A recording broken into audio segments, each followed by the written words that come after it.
My apologies about that. My video timed out on me there, so I should have been checking that clock a little bit better. But what you saw was that once I clicked 5 years, there were nobody that was 24 years old and 25 years old that had 5 years experience. So that's why they're kind of dashed out over here. They're kind of ghosted out, so to speak, because there's nobody that has that experience. Likewise, if I click 6 or 7 or whatever, so now if I have 3, there was one person that looks, or 2 people that were 25 years old that had 3 years experience, but these people did not have 3 years experience, okay? So it all depends on what it was actually looking for. And if you could see, even though these actually are not even counted, you notice that 25, 26, and 27 are in black writing, and these are grayed out. That means, to me, that there's 25, 26, and 27-year-olds that all have 3 years experience, but of those, I only care about these, the 25-year-olds right now. Okay? So that's where that all comes into play. So again, you could take these off, remove them by literally removing the filter, literally remove this filter, and on this piece, to get rid of these, if you right-click, you can say remove the age, right-click, and remove for years. Okay? So that's where those things come into play. Again, looking at these things, it's very nice and very beneficial is what you can do. The design tab, again, you can change colors. It's nothing different. Banded columns, banded rows, if you want to look at it that way, it's totally fine. Row headers, they're turned on or bold or not bold and everything else. Grand totals, you can turn them on or off, depending on whether you want it off for the rows and columns, on for the rows and columns, on for the rows only, on for the columns only. So if I didn't want this grand total over here, but I did want it down at the bottom, that's fine, that works. So I could actually do that by, grand totals. We'll say on for columns only. So the columns show the grand totals. Okay? Also, again, subtotals is another thing. Do not show subtotals. Show all subtotals of the group. You could do those types of things too. Okay? Blank rows. Insert blank lines after each item. So if you want to space things out a little bit more, you can do that. So that's all in this piece here in the Analyze tab. In the in the Design tab, next to the Analyze tab, for the Pivot Table Tools groups. So again, back to the Analyze tab. A couple more things I want to show you guys, and then we'll call it for the chapter actually after that. So one thing is, if I go back to this Bills roster, and I change some information here. Let's say this salary right here is $500,000, okay? So that salary here is $500,000 for a defenseman, Lorenzo Alexander, number 57. So when I go back to the other sheet, I want to be able to find, let's see, side of ball. Let's go to defense. Let's go to, let's see, let's include a player's name. So let's do that. Let's get rid of the years. Let's get rid of that. Age is gone.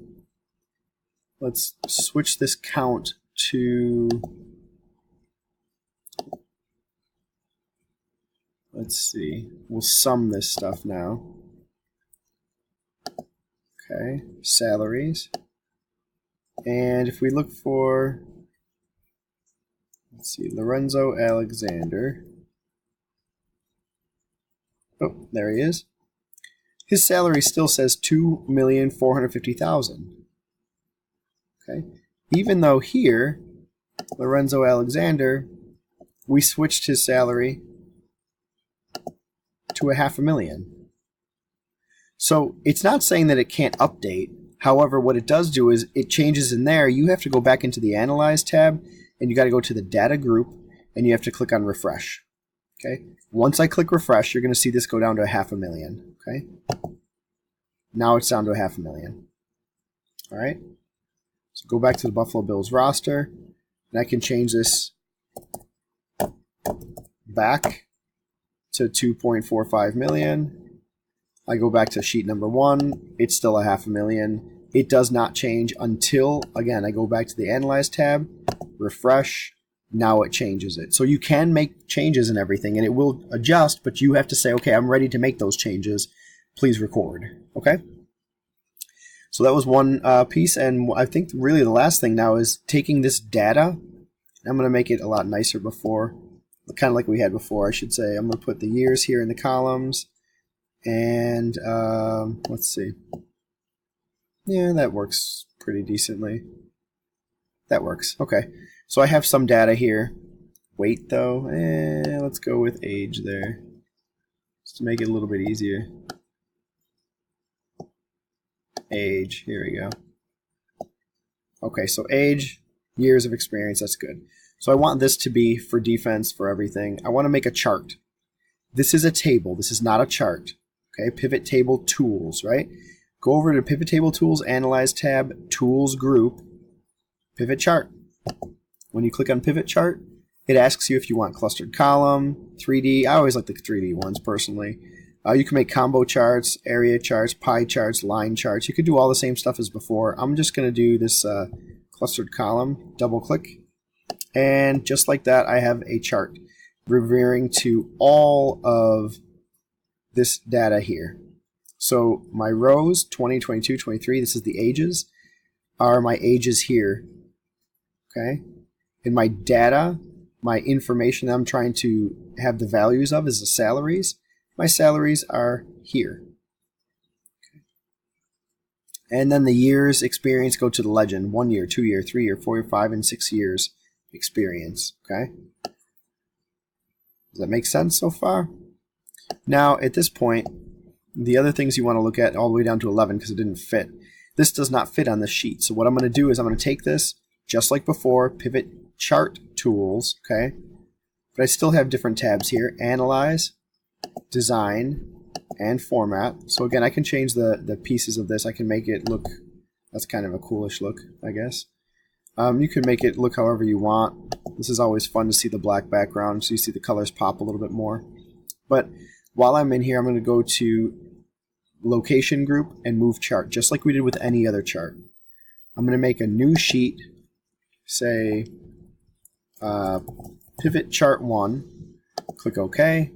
Now it moved to its own sheet.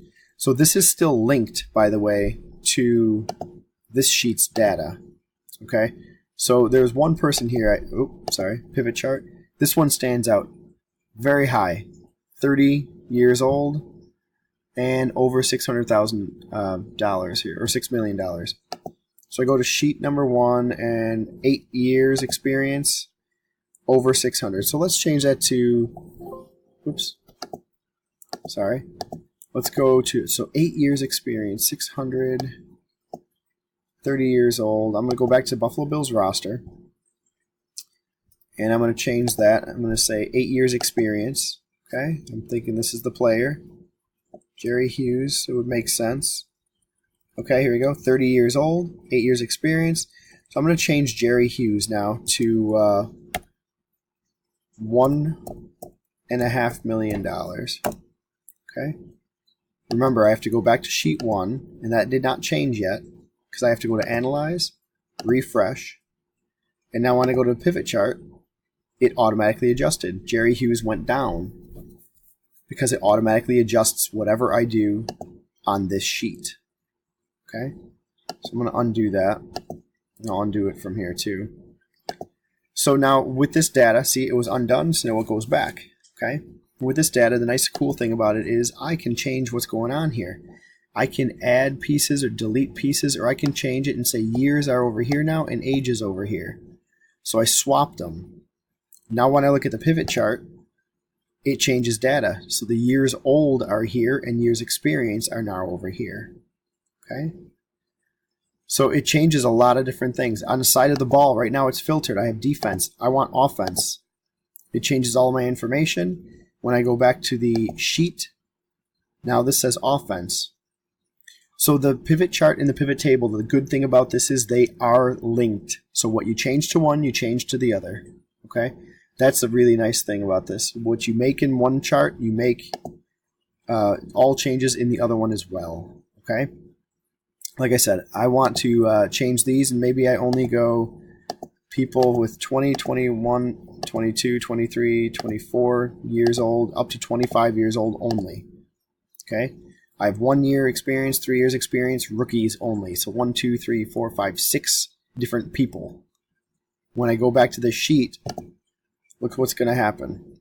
1 year experience, 3 years experience, rookie only. So 1, 2, 3, 4, 5, 6 different people. Okay? So everything I change in one piece changes in the other. Right? And just like this is any other type of a chart. You can go to the Analyze tab and do different things inside of here as far as turning on, turning off, for moving the chart with locations. You can go to the Design tab, change the styles, quick layouts. You could add elements such as titles and whatnot in here, just like we had before. Axis titles, chart title, okay. You can go, whoops, sorry. When you select off of it, you lose the piece. That was a great example. In here, you could switch rows and columns, change chart type if I wanted to do, say, like a line graph instead. You can always change the information. It doesn't really make too much sense to do that, though, at this point, I guess, huh? The data doesn't really show very well on that piece. That's why the column one always seems nicer. It's the easiest to show the data. And again, if you really want to get into these things, while you do this legend and everything else, you could format all these individual pieces, format chart types too. Okay, we're not going to get all into that stuff. That's the Format tab, shape fills, outlines. We've done this before in previous pieces. Okay, in fact, I think it was in Mod C that we were actually talking about changing all this stuff, the one we did with macros. So have fun with it again if you want to, that's fine. Otherwise, I want you guys to know that you can make this. You can link it back and forth. Whatever you change in a pivot table, you automatically change in its pivot chart. Okay?